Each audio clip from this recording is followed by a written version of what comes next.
হামজা রাদিয়াল্লাহু আনহু যখন ইসলাম তিনি কবুল করেননি, শিকার করে ফিরছিলেন। হামজা রাদিয়াল্লাহু আনহু সিংহ শিকার করতে পারতেন, সিংহ শিকার, চারটাখানি কথা মনে করছে।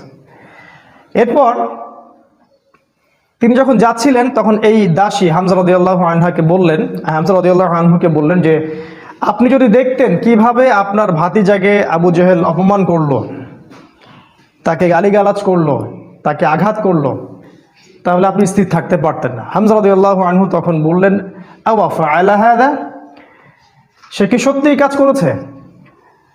সেই দাসী বলল, বেলা ওয়াল্লাহ, আল্লাহর কসম করে বলছে অবশ্যই সেই কাজ করেছে। হামজা রাদিয়াল্লাহু আনহু বাসার দিকে না গিয়ে দারুন নাদওয়া অর্থাৎ মক্কার ওই যেটা কাবা দেখেন সেখানে গেলেন।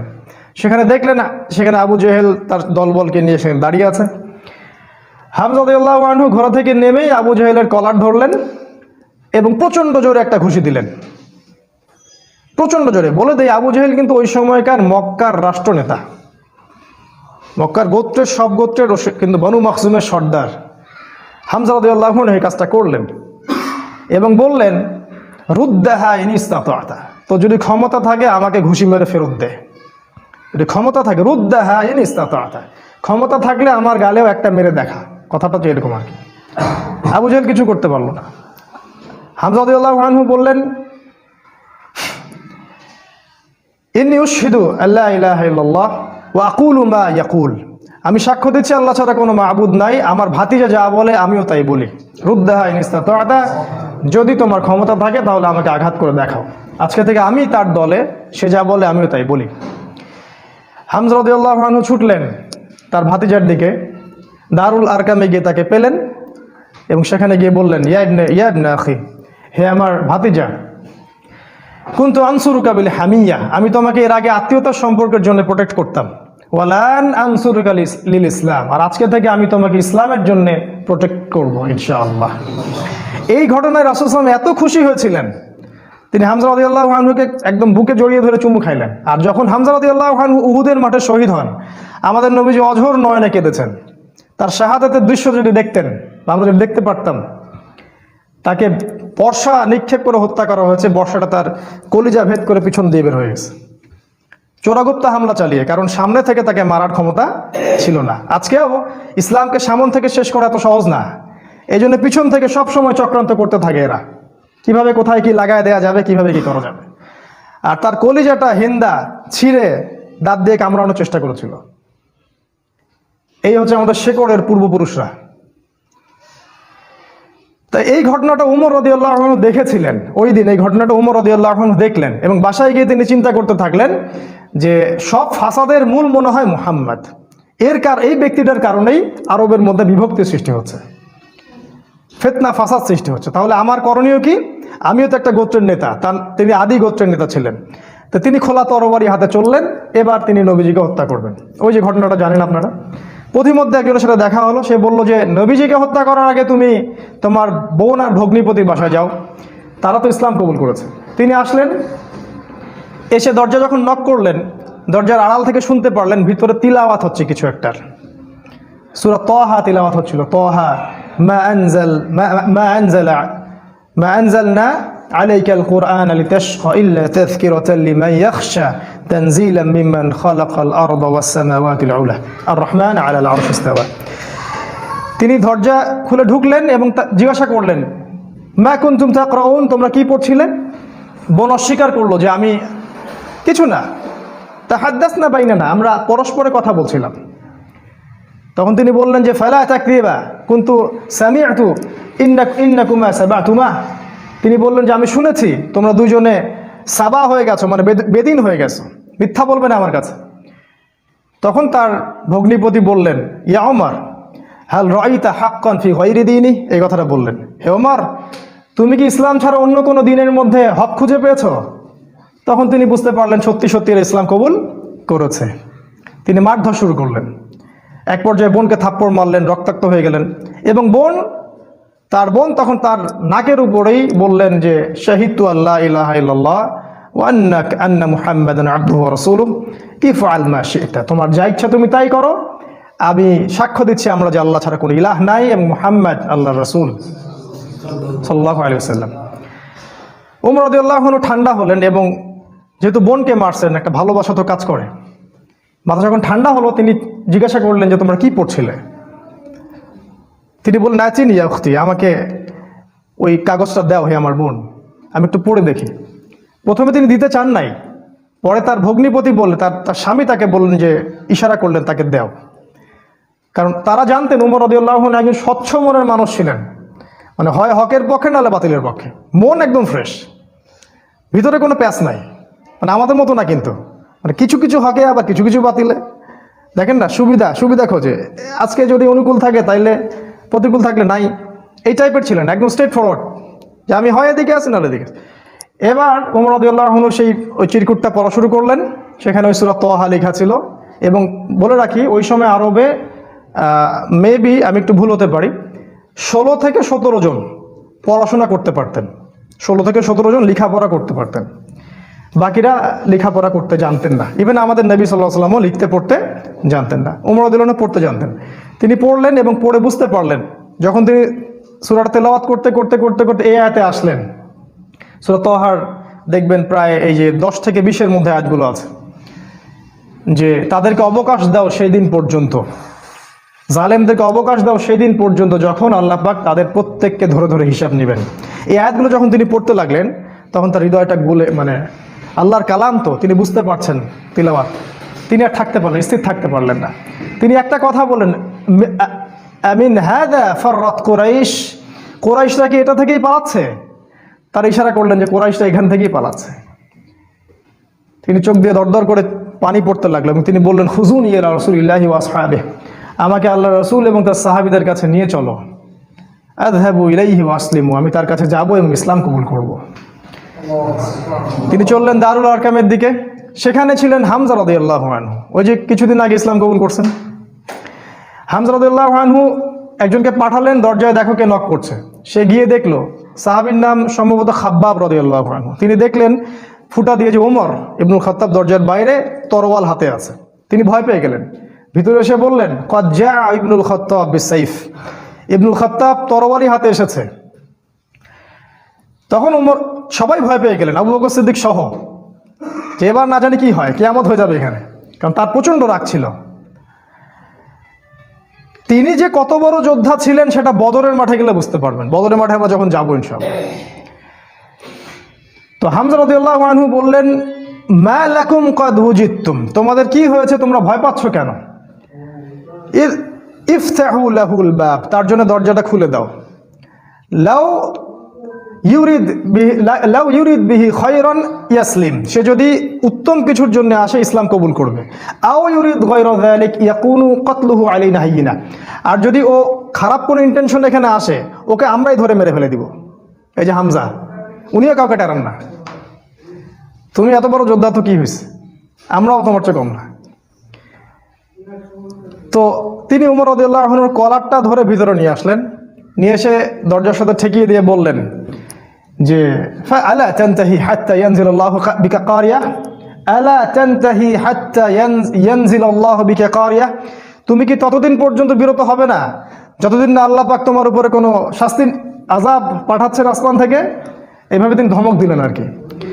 উমর রাদিয়াল্লাহু আনহু ঠান্ডা হলেন, কারণ উনি তো ইসলাম কবুল করতে সেখানে আসছেন। এরপর রাসূল সাল্লাল্লাহু আলাইহি ওয়াসাল্লাম সেখানে বের হলেন। তিনি রাসূলের সামনে দাঁড়িয়ে, ওমর ইবনুল খাত্তাব রাসূলের সাল্লাল্লাহু আলাইহি ওয়াসাল্লামের সামনে দাঁড়িয়ে বললেন, ইয়া রাসূলুল্লাহ, হে আল্লাহর রাসূল, জিতুকা উমিনু বিল্লাহি ওয়া রাসূলিহি, আমি আল্লাহ এবং তার রাসূলের প্রতি ঈমানদার হয়েই এখানে এসেছি। ওয়া বিমা জিতা বিহি মিন ইনদিল্লাহ, এবং আপনি আল্লাহর পক্ষ থেকে যে কিতাব নিয়ে আসছেন তার প্রতি ঈমানদার হয়েই আমি এখানে আসছি। কালিমা সাক্ষ্য দিলেন, রাসূলকে বুক ভরে বললেন যে এর আগ পর্যন্ত আমি ইসলামের যে বিরোধিতা করেছি, আজকের পর থেকে আমি ইসলামের পক্ষে শক্তি হয়ে কাজ করবো ইনশাআল্লাহ। আর তোমরা ইসলাম আমার আগে কবুল করে যত নেকি কামাই করেছো, আজকে থেকে ইনশাআল্লাহ আমি তোমাদেরকে টক্কর দিব ইনশাআল্লাহ। তিনি ঘর থেকে বের হয়ে গেলেন, প্রথমে গেলেন আবু জেহেলের বাসায়। আবু জেহেলের বাসায় নক করে বললেন, হাল আলিমতা আন্নী কদ আসলামত, তুমি কি জানো যে আমি ইসলাম কবুল করেছি? বুকের পাঠা দেখছেন? দিন পালন করে বাসায় বলতেই পারে না যে আমি কোরআন সুন্নাহ ফলো করছি, আমি দিন পালন করছি। বাপের ভয়, মায়ের ভয়, সরকারের ভয়, নেতা খেতার ভয়, কত ভয়।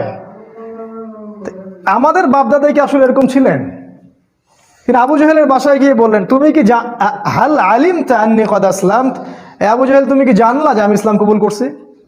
আবু জাহেল আকাশ থেকে পড়লো, হাল ফাআলতা হাদা, তুমি কি সত্যি এটা করেছো? লা তাফআল, এটা করিও না। ও ভয় পেয়ে যাচ্ছে, কারণ এ তো ইসলামে গেলে খবর আছে আমাদের। তখন উনি চোখ মুখ বড় করে বলেছেন, বাল ফাআলতা, আমি অবশ্যই ইসলাম কবুল করেছি। এরপরে গেলেন ওয়ালিদ বিন মুগীরার বাসায়, ওখানে একই কথা বললেন। তারপর আরেক কাফেরের বাসায় আরেক একই কথা বললেন। এরপর আসলেন কাবা ঘরে।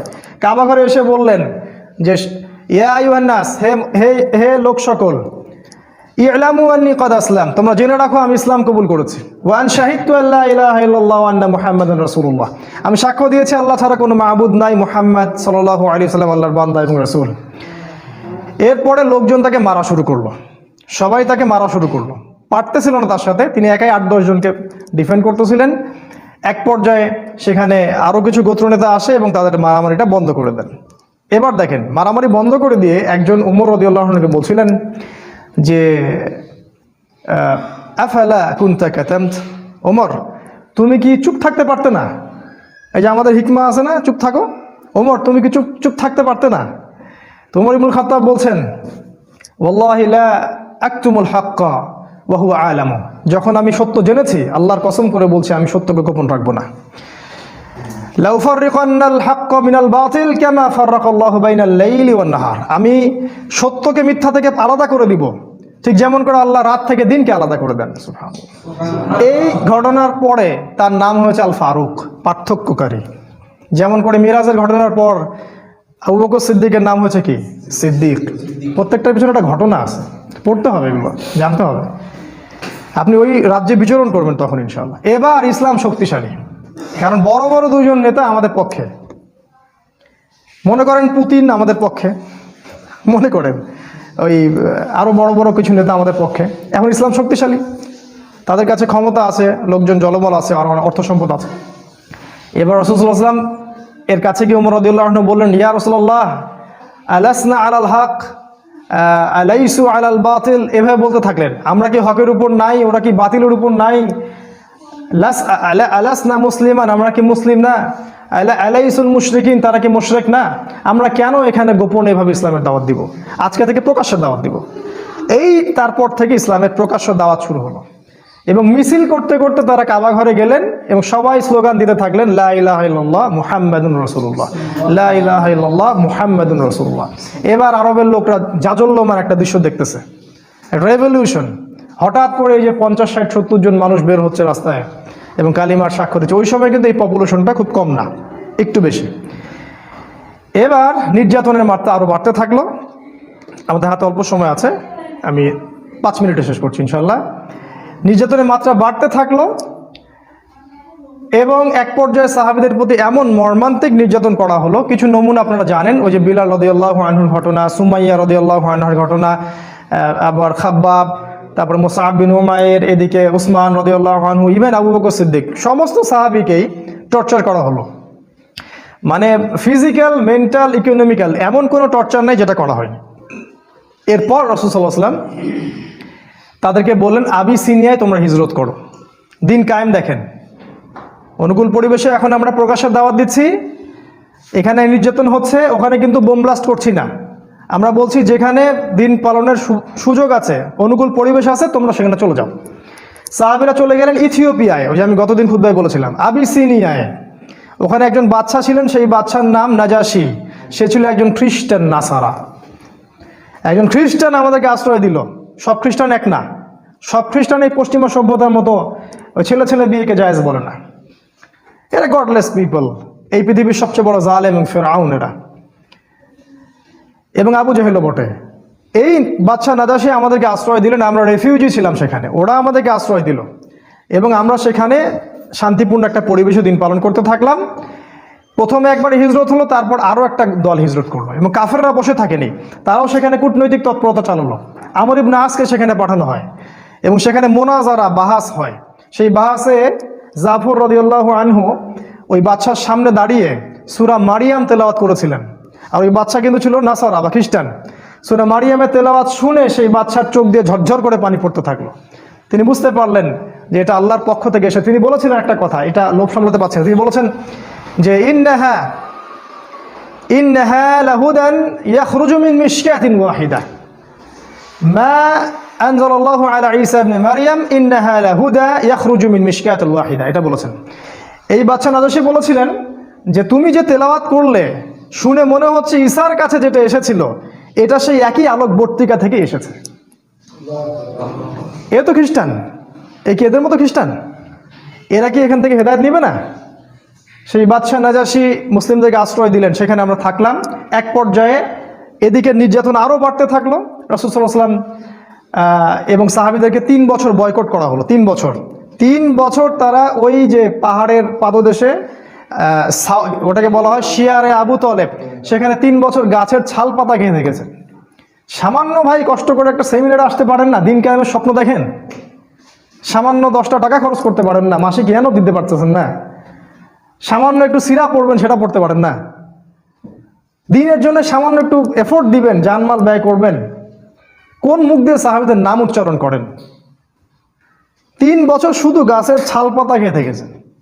ওই সময় অনেক ত্রাণ আসতো, হামজা রাদিয়াল্লাহু আনহু ত্রাণ ফেরত দিতেন, ত্রাণের দরকার নাই, আল্লাহ রিজিক দিবেন। কি ইমান, কি জজবা!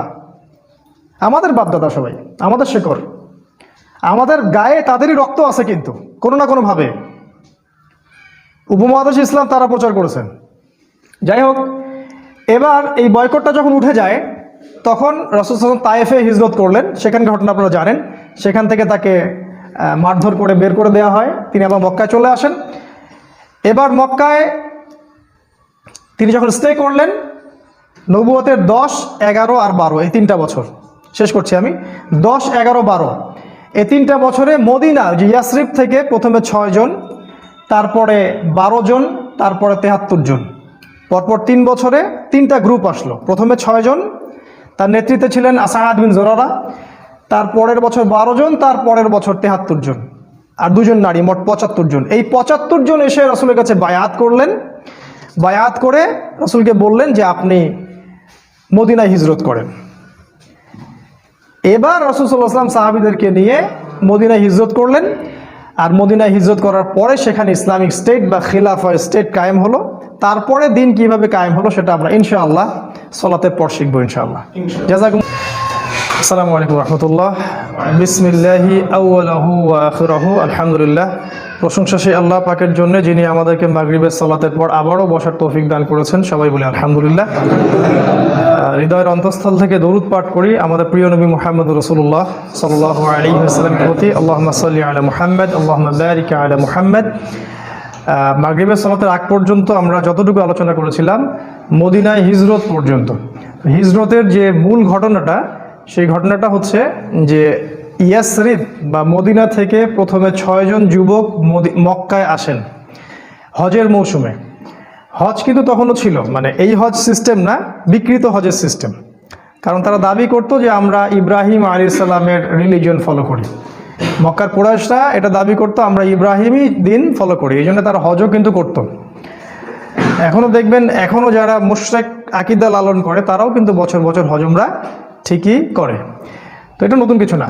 তো এই হজের মৌসুমে ইয়াসরিব থেকে প্রথমে 6 জন যুবক এই মক্কায় আসে হজ করতে, যারা আগে শুনেছিল যে শেষ জামানায় একজন নবী আসবেন। এই যে শেষ জামানা সম্পর্কে সচেতনতা, এটা নতুন কিছু না, এটা সবাই করেছে আগে যুগে যুগে।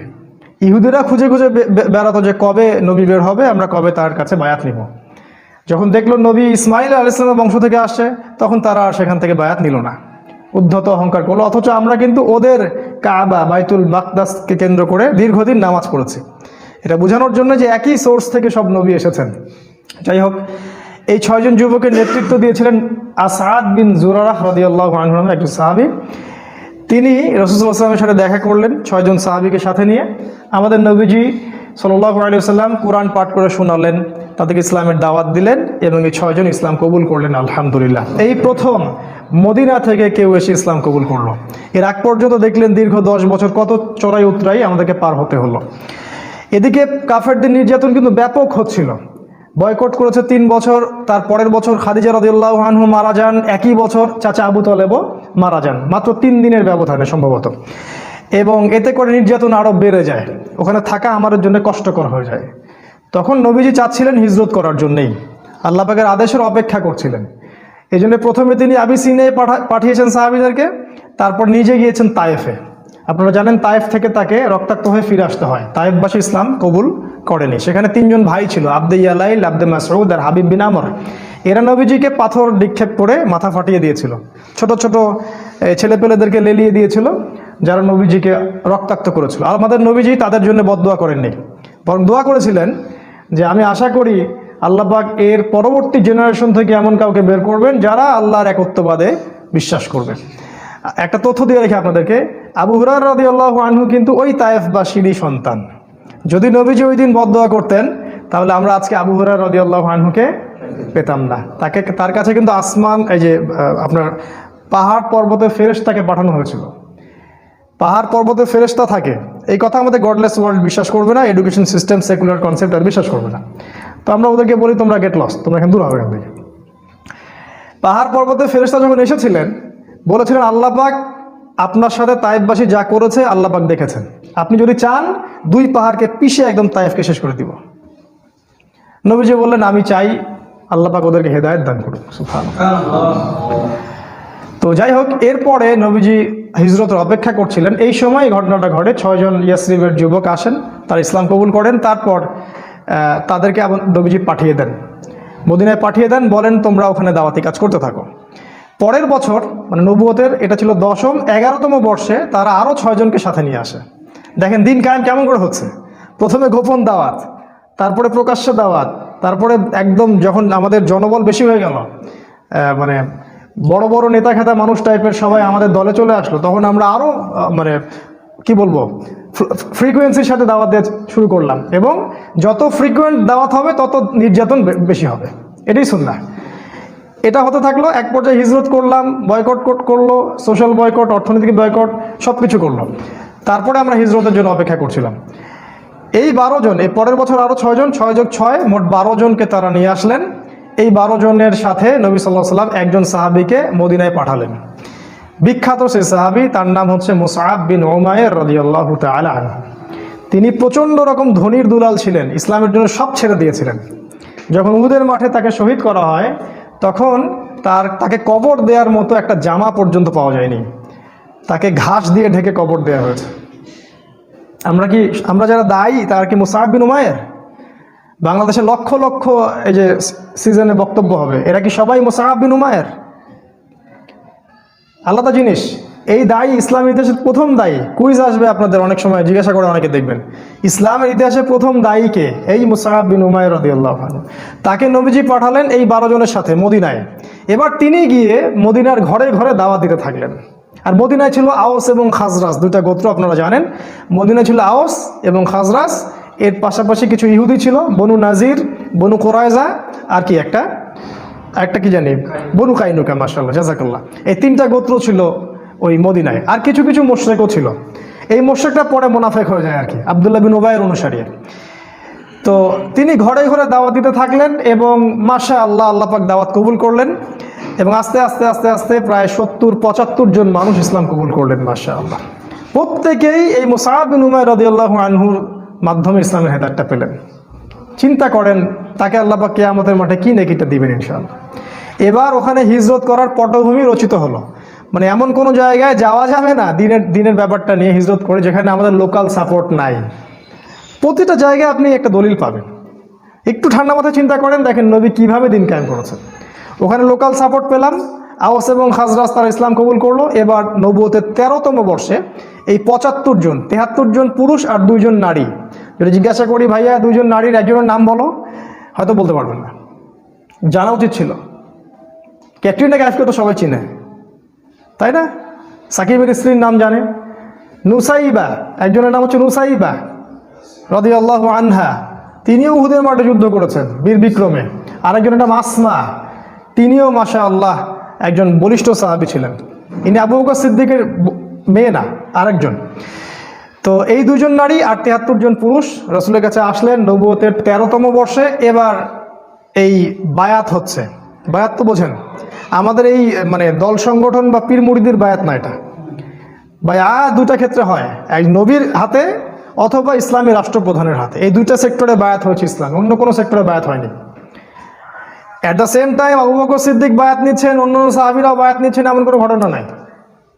ইসলামিক স্টেটের খলিফা যিনি হবেন তার হাতে আপনি বায়াত নেবেন, জনগণ মৌখিক স্বীকৃতি দিবে, আর নবীর হাতে সবাই হাতে হাত রেখে বায়াত নিতেন, মহিলারা বাদ দিয়ে। বায়াত কিসের উপর হলো? 6টা বিষয়ের উপরে। বিষয়গুলো একটু বলি। 1 নাম্বার, তারা আল্লাহর নবীর হাতে বায়াত করলেন হাতে হাত রেখে যে আমরা আপনার কথা শুনবো এবং মানব। যারা অ্যাসোসিয়েশন করতে চান, ফাউন্ডেশন করেন বা দিন কায়েম করতে চান, ছোট স্কেলে হোক আর বড় স্কেলে হোক, যেই নেতা হোক না কেন, সে হাফসি গোলামও হোক না কেন, সে যদি কোরআন এবং সুন্নাহ অনুযায়ী আপনাদেরকে পরিচালিত করে, তার কথা আপনাকে শুনতে হবে, মানতে হবে। প্রথম বায়াতের এটা সেক্টর ছিল। আমরা হাতে হাত রেখে বায়াত করতে বলিনি, শিক্ষাটার কথা বলছি। না হলে কোনো অ্যাসোসিয়েশন, কোনো সংগঠন, কোনো ফাউন্ডেশন বা কোনো দাওয়াতি কাফেলা টিকবে না, অসম্ভব। শ্রবণ আনুগত্য নাই, সামি'না আতা'না নাই, টিকবে না। 2 নাম্বার, তারা বায়াত করেছিলেন যে আমরা সুখে অথবা দুঃখে, সচ্ছল অসচ্ছল উভয় অবস্থায় আল্লাহর পথে দান করব, ব্যয় করব। চিন্তা করেন। 3 নাম্বার বলেছে আমরা সৎ কাজের আদেশ করব। 4 নাম্বার, অসৎ কাজে নিষেধ করব। 5 নাম্বার, সত্য প্রচারে নিন্দুকের নিন্দার পরোয়া করব না। চিন্তা করতে পারেন কি বিষয়ে বায়াত হচ্ছে। সত্য প্রচারে কারো নিন্দার পরোয়া আমরা করব না। 6, আমরা আপনাকে হে নবী এমনভাবে প্রোটেক্ট করব, মানে হেফাজত করব মদিনায় ইনশাআল্লাহ, যেভাবে আমরা আমাদের স্ত্রী সন্তানদেরকে হেফাজত করি।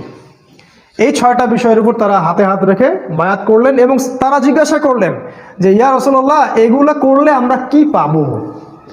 রাসূল সাল্লাল্লাহু আলাইহি ওয়াসাল্লাম বলেন আল জান্নাহ, তোমরা জান্নাত পাবে। এবার নাজিল হলো সূরা তাওবার 111 নম্বর আয়াত, ওই যে নিশ্চয়ই আল্লাহ মুমিনদের জান মাল ক্রয় করেছেন এই জান্নাতের বিনিময়ে। এই হলো আয়াতের পটভূমি। ইন্নাল্লাহা আশতারা মিনাল মুমিনিনা আনফুসাহুম ওয়া আমওয়ালাহুম বিআন্না লাহুমুল জান্নাহ। যখন আপনি এই বিষয়গুলো জানবেন তখন কোরআন হাদিস পড়ে মজা পাবেন, কখন কোনটা কোন জায়গায় আসছে। এবার নবীজি হিজরত করলেন, একা না, তিনি সবার শেষে গেলেন। প্রথমে সাহাবীদেরকে পাঠিয়ে দিলেন। নেতা যে হবে সে আগে বিপদ ফেস করবে, তার অনুসারীদেরকে সে আগে সিকিউর জায়গায় নিয়ে যাবে, তারপর সে যাবে। একজন নেতাকে হতে হবে আত্মত্যাগী।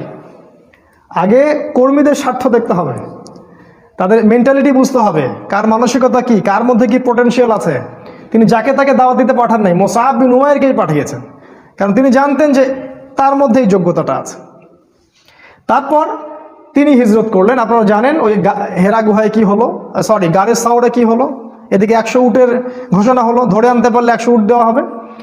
আল্লাহ পাক তাকে নিরাপদে পৌঁছে দিলেন মদিনায়। এইবার মদিনায় গিয়ে ইসলামিক স্টেট কায়েম হলো। কিভাবে? আওস এবং খাজরাজের সাহাবীরা আনুগত্য করলেন এবং রাসূল সাল্লাল্লাহু আলাইহি ওয়াসাল্লামকে ইসলামিক স্টেটের প্রেসিডেন্ট বানিয়ে দিলেন। আল্লাহ পাক এই ওয়াদাটা করেছিলেন। সূরা নূরের 55 নম্বর আয়াতটা পড়ে দেখবেন। আল্লাহ পাক আগেই বলেছিলেন যে ওয়া'আদাল্লাহুল্লাযীনা আমানু ওয়া আমিলুস সলিহাতি লা ইস্তাখলিফান্নাকুম ফিল আরদ কামা ইস্তাখলাফাল্লাযীনা মিন ক্বাবলিকুম। আয়াতটা শুনেন। আল্লাহ পাক বলছেন, নিশ্চয়ই আল্লাহ ওয়াদা করেছেন যারা ঈমানদার এবং যারা সৎ আমল করে যে আল্লাহ পাক তাদেরকে অবশ্যই খেলাফত দান করবেন। সূরা নূরে আছে 55 নম্বর আয়াত। খেলাফত পাওয়ার শর্ত এটা, আপনাকে ঈমানদার হতে, প্রকৃত আমলে সলেহ করতে হবে। আর একটা বড়, শেষের দিকে আরো 2টা শর্ত আছে। 1, আল্লাহর সাথে শিরিক করা যাবে না। আর 2 নম্বর, আল্লাহ যখন ক্ষমতা দিবেন তখন ইনসাফ ছাড়া অন্য কোনো দুর্নীতি করা যাবে না, তাহলে শক্তি নষ্ট হয়ে যাবে, খেলাফত চলে যাবে, যেটা হয়েছে এখন আমাদের আর কি। খেলাফা কায়েম হয়ে গেল এবং ওখানে ইহুদিদের সাথে একটা চুক্তি হলো। আওস খাজরাজ ইহুদি সবার সাথে একটা চুক্তি হলো, কারণ ওরা ইসলামিক স্টেটের মধ্যে চলে আসলো। ওরা পছন্দ করেনি নবীকে, তারপরেও তাদেরকে সেখানে থাকতে তারা বাধ্য হলো। এবং মুশরিক যারা ছিল ওখানকার, তারা মুনাফিক হয়ে আব্দুল্লাহ বিন উবাইয়ের নেতৃত্বে ইসলামের শত্রুতা করতে থাকলো। তারা বাহ্যিকভাবে ইসলাম কবুল করলো ঠিকই, কিন্তু অভ্যন্তরীণ দিক থেকে তারা ইসলামকে পছন্দ করেনি। আর আমাদের নবী এই সনদটার নাম দিয়েছিলেন মদিনা সনদ। আজকে যদি প্রতিটা মুসলিম দেশ, অ্যাটলিস্ট মুসলিম দেশ মদিনা সনদ অনুযায়ী চলতো, তাহলে আমাদের সমাজের অবস্থা আজকে এমন হতো না। মুখে খালি বলি আমরা মদিনা সনদ, কোনো মদিনা সনদের এগুলা বাস্তবায়ন নাই, সবই বোগাস, আইওয়াশ, খালি মানুষকে ধোকা দেওয়া। এরপর কি হলো? এরপরে আমরা কিন্তু দেখেন স্টেট পেলাম। দেখেন ইসলামিক আইন বাস্তবায়ন কখন হলো? যখন আমরা স্টেট পেলাম। তারপরে মক্কায় কোনো ইসলামিক আইন বাস্তবায়ন করলেন না নবীজি।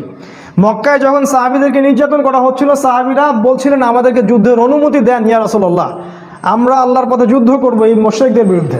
আমাদের নবীজি কিন্তু বলছেন সবর করো, ইসবির ইয়া আলা ইয়াসির ইন্নামা উইদাকুমুল জান্নাহ, তোমরা ধৈর্য ধরো, তোমাদের জন্য জান্নাত আছে। ওই সময় ধৈর্যটাই ছিল আমাদের জিহাদ, কারণ মক্কায় আমাদের এরকম পরিবেশ ছিল না। কখন কি করতে হবে দিন কিয়ামতের ক্ষেত্রে বুঝতে হবে। মদিনায় গিয়ে আমরা পেলাম ইসলামিক স্টেট, আমাদের সার্বভৌমত্ব, মদিনার চুক্তি হয়ে গেল। এবার আমরা ইকোনমির দিকে ফোকাস করলাম, অর্থনীতি শক্তিশালী করা শুরু করলো, সামরিক প্রশিক্ষণ দেওয়া শুরু করলো, সাহাবীরা অস্ত্রশস্ত্র বানানো শুরু করলেন, একদম কূটনৈতিক তৎপরতা শুরু হলো এবং সারিয়া অভিযান শুরু হলো। আজকে ওই গোত্রে তো কালকে ওই গোত্রে, কারণ আমাদের মিলিটারি পাওয়ার আছে। এখন আমরা ফোর্সফুলি অন্য গোত্রে যাচ্ছি এবং গিয়ে ওদেরকে ইসলামের দাওয়া দিচ্ছি। কোনো কোনো ক্ষেত্রে ওরা যদি অন্যায় করে আমাদের বিরুদ্ধে, আমরা ওখানে অস্ত্র দিয়ে প্রতিবাদ করছি। এক পর্যায়ে মুশরিকরা মক্কার, তারা যখন বদর প্রান্তে আসলো, তখন আমরা ওখানে গেলাম। আমরা আক্রমণ করিনি বদরে। তোমরা যারা ইসলামকে জঙ্গিবাদের আর এই যে সন্ত্রাসের ধর্ম বানিয়েছো মিডিয়ার মাধ্যমে, তোমাদের মতো ছোট লোকের পৃথিবীতে কারণ নাই, এদের মতো বড় মিথ্যাবাদী এই পৃথিবীতে কারণ নাই, কেউ নেই। বদরে ওরা আক্রমণ করেছিল, আমরা ডিফেন্ড করেছি প্রথম, এবং ওদের সৈন্য সংখ্যা ছিল 1000, আমাদের মাত্র 300 জন। ওদের 70টা উট, এতগুলা ঘোড়া, আমাদের মাত্র 2টা ঘোড়া। অসম যুদ্ধ, কোনো ক্যালকুলেশনই মিলবে না যুদ্ধ। তারপরে আল্লাহ পাক ওই যুদ্ধে আমাদেরকে বিজয় দান করলেন। যুদ্ধের ঘটনা অনেক ডিটেলস আজকে বলার সময় নাই, এতটুকু বলছি, ওই যুদ্ধে আল্লাহ পাক ফেরেশতাদেরকে দিয়ে আমাদেরকে সহযোগিতা করেছেন। যদি আজও সেই ঈমান, সেই আমল, সেই তাকওয়া থাকে, সেই ইসলাম থাকে, আজকেও আল্লাহ পাক ফেরেশতাকে নামায় আমাদেরকে হেল্প করতে পারেন ইনশাআল্লাহ। এবং সেটা হচ্ছেও পৃথিবীতে। দেখবেন বিভিন্ন জায়গায় অনেক মুসলিম ভাই যারা দীর্ঘদিন ধরে এই কুফার, এই ফাসেক, জালেমদের বিরুদ্ধে দাঁড়িয়ে আছে, আপনি দেখবেন তাদের হাতে এমন কোনো অস্ত্রশস্ত্র নাই, কিন্তু তারপরেও বড় বড় পরাশক্তিরা ওদের সামনে মাথা নত করতে বাধ্য হচ্ছে। দেখছি না আমরা এগুলো মিডিয়ার মাধ্যমে। এখন আল্লাহ পাক সাহায্য করেন। আল্লাহ পাক সূরা আনফালের মধ্যে বলেছেন যে আল্লাহ পাক প্রায় 5000 3000 ফেরেশতা আল্লাহ পাক পাঠিয়ে দিয়েছিলেন সেদিন মুসলিমদের সহযোগিতা করার জন্য। আল্লাহ পাক চাইলে আরও 1000 পাঠাতে পারতেন। আল্লাহ বলেছেন এই কথাগুলো। বদরে জিতলাম আমরা, এবং শোচনীয় পরাজয় ওদের। 70টা বড় বড় নেতাকে শেষ করে দেওয়া হলো, একটাকেও বাকি রাখা হয়নি। আর বলে দেই, এই মক্কায় কিন্তু নবীজি এদের নাম ধরে ধরে বদদোয়া করেছিলেন। আপনারা হয়তো জানেন, মক্কায় নবীজি এদের নাম ধরে ধরে বদদোয়া করেছিলেন, আল্লাহ একে দেখে নিও, একে দেখে নিও, একে দেখে নিও। তাই আজকে যারা ইসলামের বিরুদ্ধে শত্রুতা করছেন বা আলেম ওলামাদেরকে ঢুকাচ্ছেন ভিতরে, তাদের বদদোয়া খুব খারাপ জিনিস। এই বদদোয়া থেকে বেঁচে থাকবেন। আপনার মসনদ গুড়া গুড়া হয়ে যাবে ওদের বদদোয়ায়। আপনাদের মসনদ, অহংকার, এই যে জুলুমের ভিত্তিতে গড়া এই সাম্রাজ্য একটা বদদোয়া চুরমার হয়ে যাবে ইনশাআল্লাহ। আলেম ওলামাকে এইভাবে কষ্ট দিবেন না। আজকে এগুলো বলার কেউ নাই, বলতে হচ্ছে আমাদেরকে। নবী সাল্লাল্লাহু আলাইহি ওয়াসাল্লাম নাম ধরে ধরে দোয়া করেছিলেন, সবগুলা লাশ বদরের কূপে পাওয়া গেছে। আপনারা জানেন, ছোট ছোট কচি কাঁচা সাহাবি, বয়স 12, 13, 14, এরা আবু জেহেলের গলা কেটে হত্যা করেছে। আব্দুল্লাহ বিন মাসউদ তার গলাটা নিয়ে এসে রাসূলের সামনে দিয়ে দিয়েছেন, এই যে আবু জেহেলের মাথা শেষ, সব বড়াই দম্ভ শেষ, জাহান্নামে চলে গেল। এর পরের বছর তারা উহুদে আসলো প্রতিশোধ নিতে। এবারও আমরা যুদ্ধে জিতছিলাম, গুটিয়ে নিচ্ছি আমি। এবারও কিন্তু আমরা যুদ্ধে প্রায় জিতেই গিয়েছিলাম। নবীজি বলেছিলেন, এই পাহাড় থেকে তোমরা 50 জন নামবে না। যদি দেখো আমাদেরকে পাখি ঠোকরাচ্ছে লাশের উপরে, তারপরেও তোমরা এই 50 জন এখান থেকে নামবে না। নেতার আদেশ, ভালো করে দেখেন। আমি বারবার বলছি, আপনার নেতা যেই হোক না কেন, সে যদি কোরআন সুন্নাহর অনুকূলে আদেশ করে, আপনি আল্লাহর ওয়াস্তে সেটা মানতে বাধ্য। কেন? না হলে ইসলামের ক্ষতি হয়ে যাবে, দ্বীনের ক্ষতি হয়ে যাবে। ওই 50 জন দেখলেন যে যুদ্ধে আমরা প্রায় জিতেই গেছি, আল গানিমা বলে তারা ওখানে দৌড়ানো শুরু করলেন। আর এই সুযোগের অপেক্ষা করছিলেন কে? খালিদ বিন ওয়ালিদ। তখন তিনি ইসলাম কবুল করেননি। তিনি পিছন দিক থেকে ঘোড়সাওয়ার নিয়ে আসলেন এবং একেবারে কচু কাটা বলতে যা বোঝায়, একদম ছিন্ন ভিন্ন হয়ে গেল যুদ্ধের ময়দান। সমস্ত সাহাবী বিচ্ছিন্ন হয়ে পড়লেন। ইভেন আমাদের নবী সাল্লাল্লাহু আলাইহি ওয়াসাল্লামও একা হয়ে পড়লেন। তার পাশে মাত্র 7 জন কি 9 জন সাহাবী বাকি ছিলেন। আমাদের নবীজি বললেন, কে আছো এদের থেকে আমাকে প্রোটেক্ট করবে? একটা একটা করে সাহাবী বলছিলেন, আমি আমি আমি, এবং জীবন দিচ্ছিলেন। তালহা রাদিয়াল্লাহু আনহু তিনি বলেছেন যে আমার এই বুকের মধ্যে তীর এসে লাগছিল এবং আমার ওই সময় ঘুম পাচ্ছিল। সুবহানাল্লাহ। এবং সাকিনা আল্লাহ পাক দিয়েছিলেন। তিনি এক হাতে তরবারি নিয়ে লড়াই করছিলেন। তার গায়ে পরে দেখা গেছে 70টা অস্ত্র চোটের দাগ আছে, 70টার মতো। এই তালহা রাদিয়াল্লাহু আনহা, তাকে বলা হয় জীবন্ত শহীদ। তার পাশেই মাত্র 7 থেকে 9 জন সাহাবী ছিলেন, তারা প্রত্যেকে জীবন উৎসর্গ করে নবীজিকে প্রোটেক্ট করলেন। আমাদের নবীজি আহত হলেন, তার দাঁত ভেঙে গেল, এইখানে এই ডান চোয়ালের ভিতরে করাত আছে না, লৌহ বর্মের কড়া, এটা ঢুকে চলে গেছিল ভিতরে। 3 জনের নাম আজকে বলতেছি না, সময় কম, সময় লেগে যাবে। এই 3 জন নবীকে আক্রমণ করেছিল আর কি। ইবনু কামিয়া একজনের নাম, একজন সাদ ইবনে আবি ওয়াক্কাসের ভাই, এরা মিলে নবীকে আক্রমণ করেছিল। তো নবীজি রক্তাক্ত হলেন, আহত হলেন, এবং সাহাবীরা প্রায় 70 জন সাহাবী শহীদ হয়ে গেলেন। তার মধ্যে বিখ্যাত সাহাবী হামজা রাদিয়াল্লাহু আনহু ছিলেন, যাকে বর্ষা নিক্ষেপ করে হত্যা করা হয়। এই মুসআব বিন উমাইর রাদিয়াল্লাহু আনহুও শহীদ হয়ে গেলেন। এগুলো বলার আমার খুব পিপাসা ছিল, ইনশাল্লাহ পরে এক সময় হবে। যে এই সাহাবীর ডান হাত কেটে ফেলা হয়, ডান হাত দিয়ে অস্ত্র চালাচ্ছিলেন, ডান হাত কেটে ফেলা হয় অস্ত্রের আঘাতে, তারপর বাঁ হাত দিয়ে তরোয়াল চালাচ্ছিলেন। একজন মুসলিম কখনো পরাজিত হয় না, শেষ পর্যন্ত সে সার্ভাইভ করার চেষ্টা করবে। তারপর তিনি বুকের সাথে পতাকাটাকে জড়িয়ে রেখেছিলেন, এই অবস্থায় তাকে দ্বিখণ্ডিত করে হত্যা করা হয়। এই হলো মুসআব বিন উমাইর রাদিয়াল্লাহু আনহু। এরকম অসংখ্য সাহাবী, 70 জন সাহাবী সেদিন শহীদ হয়ে গেলেন। কেন? ওই যে নেতা আদেশ করেছিলেন ওখান থেকে নেমো না, যদি আমাদেরকে দেখো পাখি ঠোকরাচ্ছে তাও নেমো না, তারা কিন্তু দৌড়ালেন গনিমাল গনিমা, এই ভুলের মাসুল দিতে হলো। এবং সাময়িকভাবে আমরা উহুদ যুদ্ধে কিন্তু মোটামুটি বলা যায় পরাজিত দ্বার প্রান্তে চলে গেলাম। যদিও বা তারপরে ওই সাহাবীদের মাধ্যমে এবং আল্লাহ রাসূল ডাক দিলেন, এই সাহাবীরা তোমরা আমার কাছে চলে আসো। তখন সাহাবীরা যখন তার কাছে আসলেন, নবী সাল্লাল্লাহু আলাইহি ওয়াসাল্লাম আস্তে আস্তে করে উহুদ পাহাড়ের দিকে উঠে গেলেন এবং তাকে সেভ করা হলো। কিন্তু ব্যাপক ক্ষতি হয়ে গেল ইসলামের, 70 জন সাহাবী শহীদ হয়ে গেলেন। এই হলো উহুদ। তারপরে আসলো খন্দক। পরের বছর তারা আবার আক্রমণ করলো। এবার তারা ওই ইহুদিদের সাথে চুক্তি করে আক্রমণ করলো, ভিতরের ইহুদি বনু কুরাইজার সাথে চুক্তি করে তারা আক্রমণ করলো। ভিতরেও শত্রু, বাইরেও শত্রু, কি করবে? এখন সালমান আল ফারসি তিনি পরামর্শ দিলেন, ইয়া রাসূলুল্লাহ সামনে একটা খন্দক খুঁড়ে ফেলেন। এটা হচ্ছে পারস্যের টেকনিক, মানে ওই সময় ইরাক ইরান এই জায়গার টেকনিক, যুদ্ধ টেকনিক, কৌশল।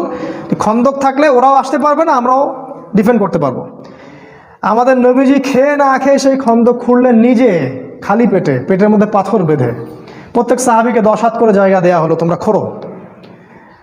আজকে আমরা যারা দিনের রিপ্রেজেন্টেটিভ আর কি, দিনের জন্য কিছু কিছু কাজ করতে নিজের অপমান মনে হয়, ছোট মনে হয়, তাই না? আমাদের নবীজি নিজে সেখানে খন্দক খুঁড়লেন, এত বড় নেতা হয়েও। আজকে আমাদের অপমান ফিল হয় দিনের জন্য কাজ করতে। দিনের কোনো কাজই ছোট না। এবং ওই সময় অনেক মোজেজা দেখা গেল, নবীজির বরকতে খাবার বেড়ে গেল, অনেক ঘটনা ঘটেছে আর কি। যাই হোক, ওরা আক্রমণ করলো কিন্তু ওরা কিছু করতে পারলো না, কারণ খন্দক ছিল। এই প্ল্যানটা খুব মাস্টার প্ল্যান ছিল। এই টেকনিকটা আরবের কেউ তখন দেখে নাই, প্রথম দেখা হলো। আর সালমান আর ফার্সিকে আল্লাহ রসুল একজন বুকে জড়িয়ে ধরলেন। তিনি বলেন, সালমান মিন আহলি বাইত, সালমান আজকে থেকে আমার পরিবারের একজন। সুবহানাল্লাহ, চিন্তা করছেন, সালমান আমার পরিবারের একজন আজকে থেকে। এই জন্য শিয়ারা তাকে নিয়ে একটু বেশি বাড়াবাড়ি করে আর কি। এই জন্য বুঝবেন, এখন বুঝবেন জিনিসগুলো। তারপরে এবার সেখানে একজন বিখ্যাত সাহাবী ছিলেন সাদ ইবনে মুআজ রাদিয়াল্লাহু আনহু। তার একটা কথা ছিল, এই কথাটা বলে আমি আগাচ্ছি।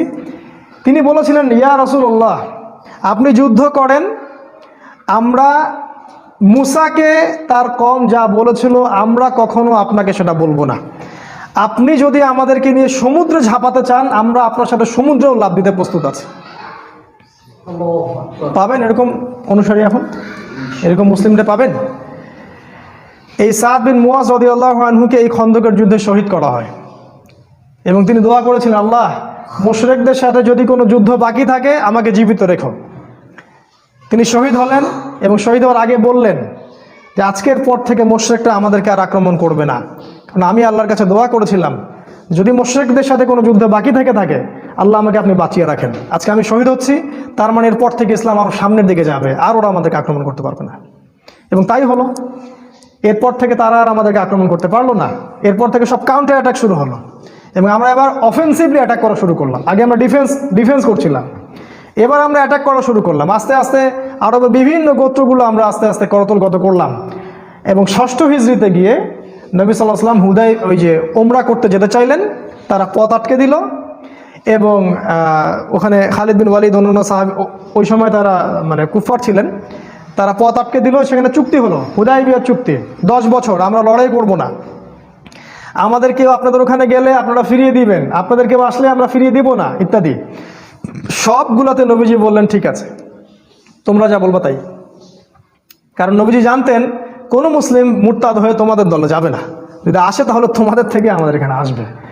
এবং তিনি চাচ্ছিলেন, দেখেন মাস্টার প্ল্যানটা ছিল এই নবীজির মাস্টার প্ল্যান। দিন কায়েম মানে আপনাকে মাস্টার প্ল্যান করতে হবে, একদম বড় প্ল্যান, ছক কষে আপনাকে প্ল্যান মাফিক যেতে হবে। সেটা হলো নবীজি চাচ্ছিলেন আগে বড় শক্তিটার সাথে আমরা চুক্তিবদ্ধ হই, তারপরে আমি ছোট ছোট সবগুলোকে দেখে নিব। কারণ ছোট ছোট কারা? মদিনার মুনাফিক, ওই বনু কুরাইজা, বনু কাইনুকা, বনু নাজির, এদেরকে দেখতে হবে, কারণ এরা আমাদের খুব ক্ষতি করছে। ইহুদি হচ্ছে একটা সবচেয়ে বি ক্লাস একটা জাত আর কি।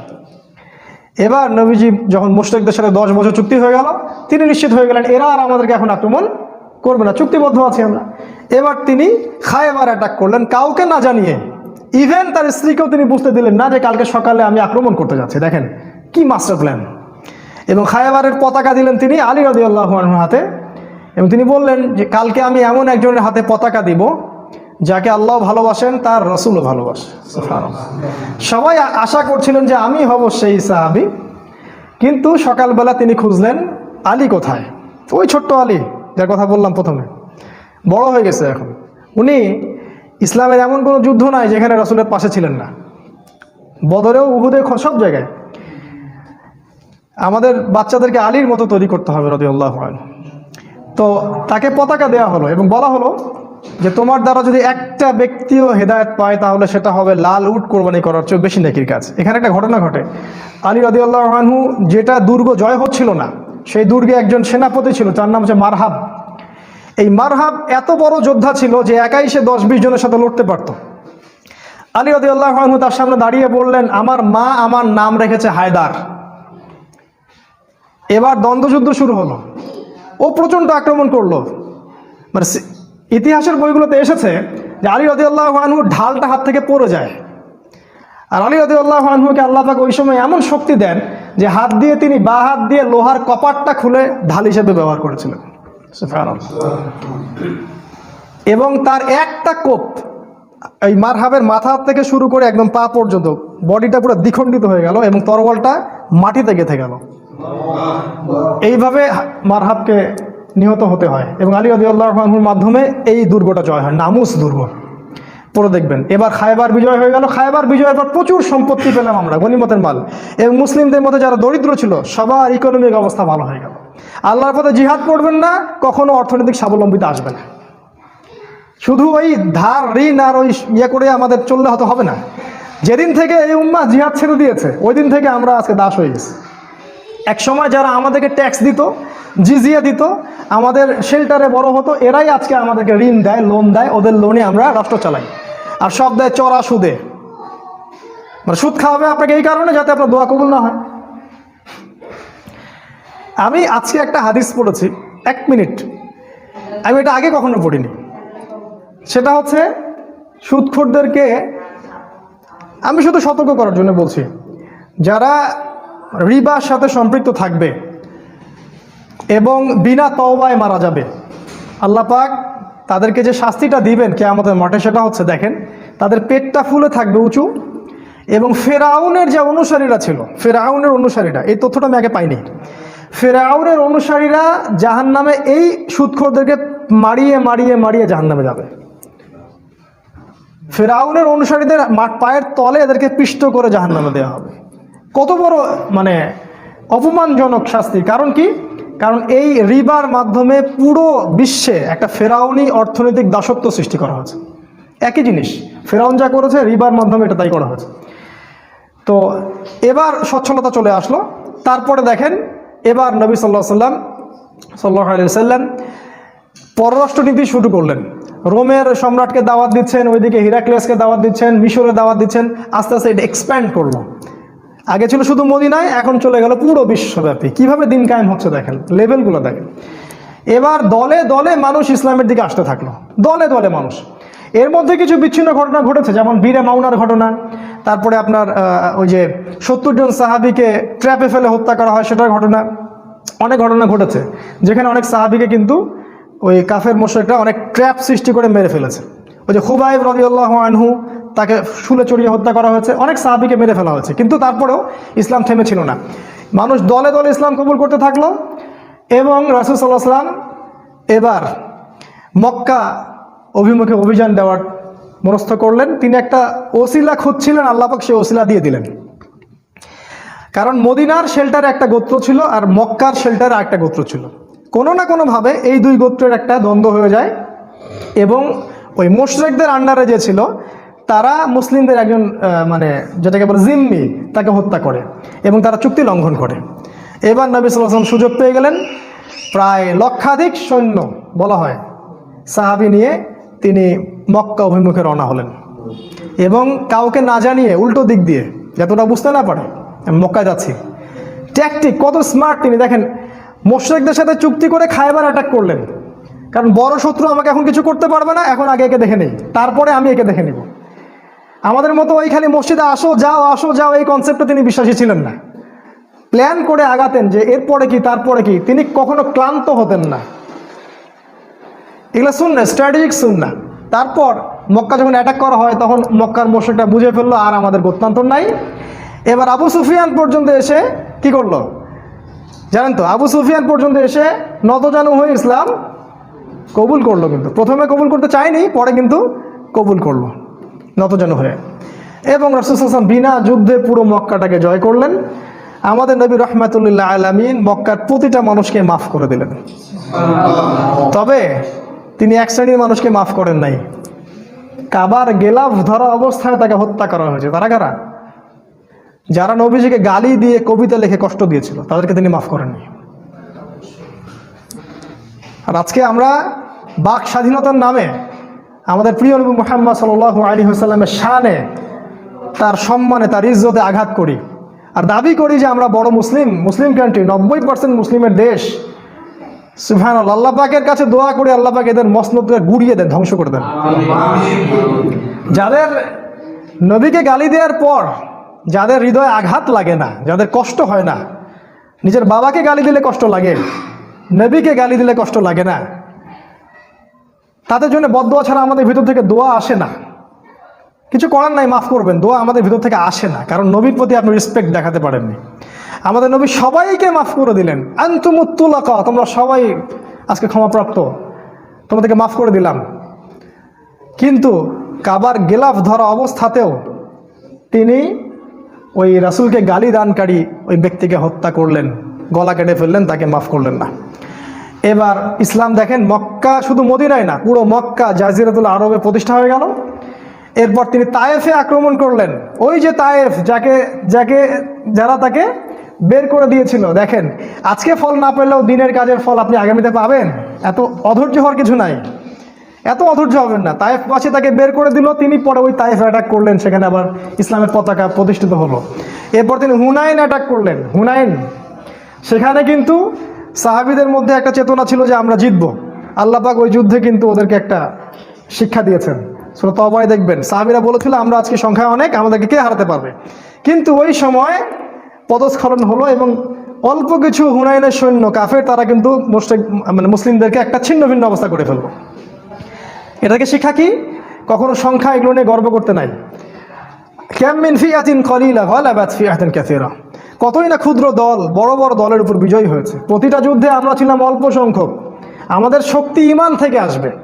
আরবিতে একটা প্রবাদ আছে, এটা বলি, লোভ সামলাতে পারছি না।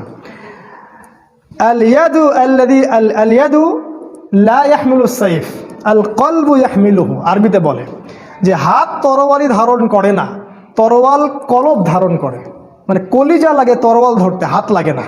এটা হচ্ছে বাংলা কথা আর কি। তো যে সংখ্যা আধিক্য, এগুলো আমাদের পাওয়ার না, আমাদের পাওয়ার ঈমান, তাকওয়া এবং তাওহীদ ও সুন্নাহ। এবার হুনাইনও আমাদের আন্ডারে চলে আসলো। দেখেন পুরো জাজিরাতুল আরবে আমাদের আন্ডারে চলে আসলো। এবার বিদায় হজ হলো, নবীজি সবার সামনে ভাষণ দিলেন। বিদায় হজের ভাষণ নিয়ে আলাদা খুতবা দেওয়া যাবে, এত বিশাল এবং শিক্ষণীয় ভাষণ। তিনি সমস্ত শিরক, সমস্ত যে বেদাত, সমস্ত মানে দুর্নীতি, পাপাচার, সুদ পায়ের তলে পিষ্ট করে দিলেন এবং পুরো আরবের মধ্যে ভাই ভাই ভ্রাতৃত্ব ছড়িয়ে দিলেন। তিনি বললেন আজকে থেকে অনারবের উপর কোনো অধিকার নাই, আরবের উপর কোনো কর্তৃত্ব নাই। লালের সাদার উপর কোনো কর্তৃত্ব নাই, সাদার কালোর উপর কোনো কর্তৃত্ব নাই। কুল্লুকুম মিন আদম, তোমরা সবাই আদম সন্তান। ওয়া আদম মিন তুরাব, এবং আদম মাটির সন্তান। ইসলামী ভ্রাতৃত্ব প্রতিষ্ঠা হলো, পুরো জাজিরাতুল আরব ইসলামের করতলগত হলো। এরপর আপনারা জানেন আবু বকর সিদ্দিক, ওমর, উসমান, আলী, আরও অনেক সময় চলেছে। ইভেন এই 1914 আগ পর্যন্ত খেলাফতের একটা শেল ছিল অটোম্যানদের মাধ্যমে। আর আজকে আমরা বিগত 100 বছর থেকে আমাদের অবস্থা মনে হচ্ছে আমরা মিসকিন, আমরা এতিম, আমাদের কেউ নাই, আমরা দুর্বল, আমাদের অর্থ নাই, অস্ত্র নাই, নেতা নাই। না, আমরা আজকে এই আলোচনাটা এই জন্য করলাম যাতে করে আপনারা শিকড় চিনতে পারেন। নবী সাল্লাল্লাহু আলাইহি ওয়াসাল্লাম এভাবে দাওয়াতি কাজ করে দিন কায়েম করেছেন। এটা হচ্ছে ইকামতে দিনের সুন্নতি পদ্ধতি। শেষ করার আগে এতটুকু বলবো যে দেখেন, নবী সাল্লাল্লাহু আলাইহি ওয়াসাল্লামের সুন্নাহ এখনো আছে, আল্লাহ পাকের কিতাব কোরআন এখনো আছে, সে আল্লাহর ফেরেশতারা জীবিত আছেন, সে আল্লাহ পাক জীবিত আছেন। আমরা ইসলাম যারা ধারণ করি আমরাও এখনো মাঠে আছি। আমরা আল্লাহ পাককে ছেড়ে কাকে, কোন অদৃশ্য শক্তিকে ভয় করছি এই দিনের পথে বিজয়ের কাফেলায় অংশগ্রহণ করার বদলে? সে আল্লাহ এখনো জীবিত, সেই কোরআন সুন্নাহ আমাদের কাছে আছে। আজও যদি সেই ঈমান আমাদের কাছে থাকে, ইনশাআল্লাহ আবারও এই পৃথিবীতে খেলাফা কায়েম হবে ইনশাআল্লাহ। যেটা আল্লাহ পাক জানিয়েছেন আমাদেরকে তার নবীর মাধ্যমে, আগামী দিনগুলোতে ইনশাআল্লাহ আবারও জেরুজালেম থেকে সেই খেলাফা প্রতিষ্ঠিত হবে ইনশাআল্লাহ। ট্যাকটিক অ্যাপ্লাই করতে হবে, রাসূলের সুন্নাহ ফলো করতে হবে, যখন যে পরিবেশ পরিস্থিতি সেই অনুযায়ী কাজ করতে হবে। প্রথমে গোপন দেওয়া, দেন প্রকাশ্য দেওয়া, অনুকূল পরিবেশ, প্রয়োজনে হিজরত, ইসলামিক স্টেট, যুদ্ধ, জিহাদ, সামরিক প্রশিক্ষণ, সব কিছুই এর অন্তর্ভুক্ত। খালি একটা দিকে ফোকাস করলে দিন কায়েম কখনোই হবে না। আল্লাহ পাক আমাদের সবাইকে এই আলোচনাটাকে বোঝার তৌফিক দান করুন, আল্লাহুম্মা আমিন। আমাদের সবার মাঝে রাসূলের সুন্নাহকে জাগ্রত করুন, আমাদেরকে কোরআন এবং সুন্নাহর চেতনায় আল্লাহ পাক বলিয়ান করুন, এবং আমাদেরকে আল্লাহর জন্য, আল্লাহর দিনের জন্য আমাদের জান, মাল, সময়, শ্রম যা আছে সব কিছু ব্যয় করে দিন প্রচার ও প্রতিষ্ঠায় এবং ইকামতের দিনের কাজে আল্লাহ পাক আমাদেরকে নিবেদিত প্রাণ করে দিন, আল্লাহুম্মা আমিন। আকুলু কওলি হাযা আস্তাগফিরুল্লাহ লি ওয়া লাকুম ওয়া লিসাইরিল মুসলিমিন। যারা এই সেমিনারটা অ্যারেঞ্জ করেছেন, যারা অনেক শ্রম দিয়েছেন, কষ্ট করেছেন, তাদের সবাইকে আমরা জাযাকুমুল্লাহ খায়রান